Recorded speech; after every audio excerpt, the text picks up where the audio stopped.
Assalamualaikum warahmatullahi wabarakatuh. Kita ketemu lagi pada praktikum daring teknologi pengolahan limbah.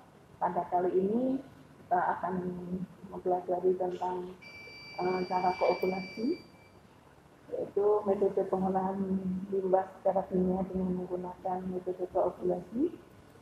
Seperti biasanya pada praktikum ini ketujuan untuk agar mahasiswa diharapkan mampu mengetahui teknik pengolahan limbah cair secara kimiawi dengan menggunakan metode koagulasi. Yang kedua, mengetahui prinsip pengolahan limbah cair secara kimiawi dengan koagulasi. Yang ketiga, mengetahui pengolahan limbah cair secara kimiawi dengan koagulasi. Kemudian yang keempat, menilai baku mutu air limbah yang terolah secara kimia dengan menggunakan metode koagulasi. Dasar teori yang melatar belakangi dari pengolahan limbah dengan menggunakan koagulasi ini adalah sebagai berikut. Pengolahan limbah secara koagulasi disebabkan karena adanya proses destabilisasi dari partikel fluid yang ada di dalam air limbah, yaitu dengan cara penambahan senyawa kimia yang dikenal sebagai koagulan. Kemudian koloid-koloid yang mempunyai ukuran tertentu tersebut akan menimbulkan gaya tarik-menarik antara partikel yang lebih kecil daripada gaya tolak-menolak akibat muatan listrik tersebut. Kemudian senyawa koloid dalam air limbah tidak akan menggumpal pada kondisi yang stabil. Melalui proses koagulasi ini akan terjadi destabilisasi, sehingga partikel-partikel koloid yang ada di dalam limbah akan bersatu dan menjadi besar, yang akhirnya akan terjadi proses pengendapan atau koagulasi. Ada 4 tahap dari mekanisme proses destabilisasi. Yang pertama adalah pengurangan muatan partikel fluid dengan menekan lapisan ganda atau double chain layer, yaitu dengan cara penambahan ion. Penambahan ion yang akan meningkatkan kekuatan ionik dan akan menurunkan gaya tolak-menolak. Kemudian dengan cara penambahan garam ke dalam air. Jadi dengan cara penambahan garam ini, maka muatan koloid tersebut tidak akan dikurangi secara signifikan, akan tetapi hanya memperkecil jarak muatan dari partikel tersebut, sehingga lapisan ganda juga akan berkurang. Yang kedua adalah dengan cara neutralisasi muatan dengan menggunakan absorpsi ion yang berlawanan muatan. Jadi ini koagulasi bisa dengan adanya penambahan ion yang bermuatan, yang berlawanan dengan ion yang ada koloid yang ada di dalam limbah, sehingga akan menyebabkan proses neutralisasi dari lapisan tunggal dari koloid. Nah, neutralisasi muatan ini akan terjadi saat penambahan koagulan secara berlebihan, sehingga menyebabkan terjadinya destabilisasi daripada senyawa koloid yang ada di dalam air limbah. Yang ketiga yaitu dengan penggabungan antar partikel dengan menggunakan polimer 15. Polimer yang mengandung situs aktif dari sepanjang rantai akan menyebabkan absorpsi dari koloid. Koloid akan terikat pada beberapa situs sepanjang rantai polimer tersebut. Kemudian yang keempat adalah penjebakan dengan lock. Adanya koagulan di dalam air limbah, maka akan membentuk flok-flok yang ukurannya akan semakin besar. Karena ukuran semakin besar, maka flok-flok ini akan membentuk 3 dimensi, dan maka pada koloid tersebut akan terjebak di dalam flok tersebut dan akhirnya akan ikut mengendap. Faktor yang mempengaruhi dari proses koagulasi ini adalah yang pertama adalah kualitas air, meliputi gas-gas yang terlarut di dalam limbah cair, warna, kekeruhan, rasa, bau, dan kesadahan. Jadi intinya kualitas air limbah. Kemudian yang kedua adalah jumlah dan karakterisasi dari koloid. Yang ketiga adalah derajat keasaman atau pH. Yang keempat adalah metode pengadukan cepat. Yang kelima adalah temperatur air. Yang keenam adalah alkalinitas. Bila terlalu rendah, maka bisa ditambahkan uh, zat netral seperti menggunakan air kapur. Kemudian yang ketujuh adalah karakteristik ion-ion yang ada di dalam air limbah. Nah, pada praktikum ini menggunakan alat dan bahan. Alat yang kita gunakan adalah glass jar, beaker glass, top box, pengaduk, timbangan analitik, turbidimeter atau kolorimeter, termometer, pH meter.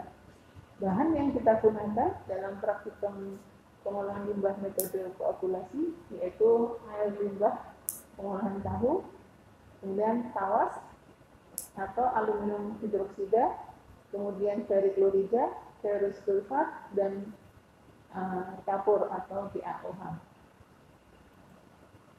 Prosedur kerja daripada praktikum ini seperti pertama adalah air limbah. Kita amati mutu dari air limbah ini meliputi suhu, pH, warna, bau, kekeruhan, dan adanya pengendapan. Selanjutnya, air limbah tersebut kita lakukan pencampuran dengan bahan koagulan. Jenis koagulan kita perlakukan sebagai berikut. Kita gunakan jenis koagulan tawas atau aluminium hidroksida dengan berbagai konsentrasi, mulai dari kontrol 120 ppm, 140 ppm, 160 ppm, 181 ppm, 200 dan 210 ppm. Kemudian ferriklorida. Kemudian yang ketiga adalah ferrous sulfat dan yang keempat adalah kapur. Sama dengan yang pertama, yaitu konsentrasinya meliputi kontrol 120 ppm, 140 ppm, 160 ppm, 180 ppm, dan 200 serta 220 ppm. Kemudian pada setelah pencampuran dilakukan proses pengadukan. Pengadukan ini dilakukan selama 10 menit dengan menggunakan kecepatan pengaduk adalah 200 rpm. Setelah 10 menit, kemudian akan kita amati sebagai berikut, yaitu waktu terbentuknya vlog. Kemudian cari titik minimum, maksimum koagulasi, kemudian hitung dosis optimum. Selanjutnya buat grafik dosis jenis koagulan. Kemudian amati mutu limbah sebelum dan sesudah dilakukan proses koagulasi. Jadi limbah yang terolah Anda amati mutunya sama dengan pada saat belum dilakukan proses koagulasi, meliputi suhu, waktu, warna, bau, kekeruhan, dan pengendapan.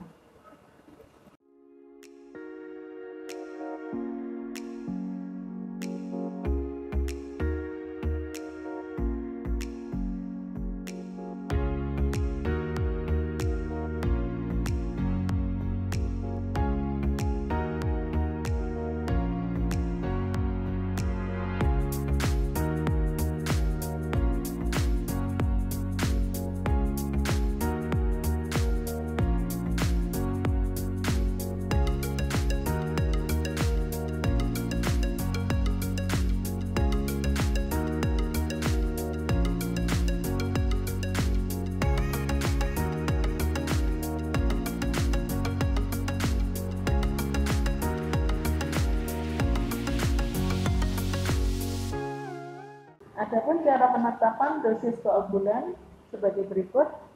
Masukkan 1000 ml air limbah ke dalam glass jar test yang diletakkan di atas hot plate atau alat jar test. Kemudian masukkan magnetic sphere pada masing-masing glass jar.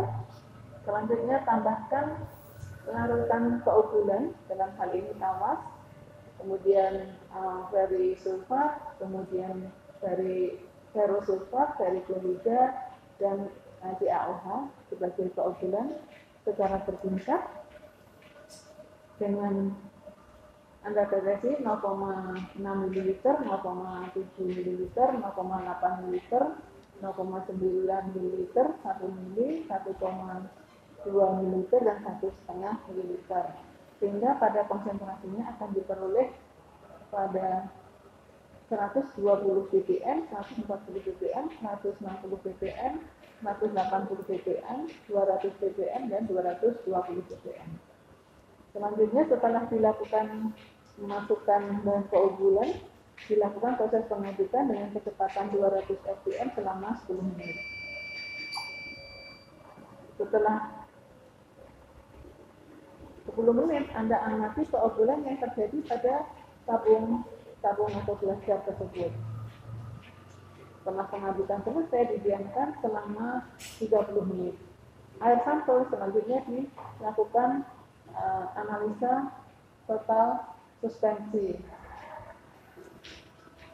dan ditetapkan nilai keunggulannya yang baik.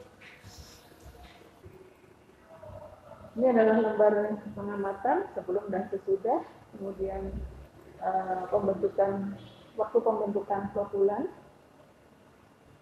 kemudian konsentrasi total solidnya. Seperti biasa, setelah pengambilan data, Anda lakukan buat format laporan dengan pendahuluan, tujuan praktek, data pengamatan, interpretasi data, dan pembahasan. Kemudian ambil kesimpulan dan lakukan berdasarkan daftar pustaka.